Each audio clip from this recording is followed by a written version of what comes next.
اعوذ باللہ من الشیطان الرجیم بسم اللہ الرحمن الرحیم۔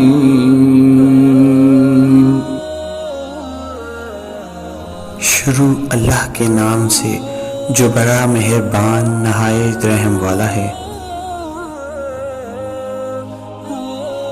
حضرت محمد صلی اللہ علیہ وآلہ وسلم نے فرمایا کہ حلال کھلا ہوا ہے اور حرام بھی کھلا ہوا ہے، اور ان دونوں کے درمیان بعض چیزیں شبہ کی ہیں جن کو بہت سے لوگ نہیں جانتے کہ حلال ہے یا حرام۔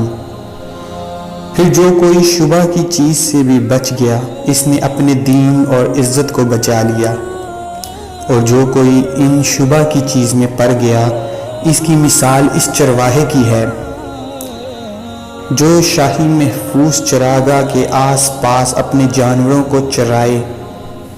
وہ قریب ہے کہ کبھی اس چراگاہ کے اندر گھس جائے اور شاہی مجرم قرار پائے۔ سن لو، ہر بادشاہ کی ایک چراگاہ ہوتی ہے۔ اللہ کی چراگاہ اس زمین پر حرام چیزیں ہیں، پس اس سے بچو۔ سن لو، بدن میں گوشت کا ٹکڑا ہے، جب وہ درست ہوگا سارا بدن درست ہوگا، اور جہاں بگڑا سارا بدن بگڑ گیا۔ سن لو، وہ ٹکڑا آدمی کا دل ہے۔ اللہ رب العزت سے دعا ہے کہ اللہ پاک ہمیں حرام کے ساتھ ساتھ ہر اس چیز سے بچنے کی توفیق عطا فرمائے جس میں حرام اور حلال میں شبہ ہو۔ آمین یا رب العالمین۔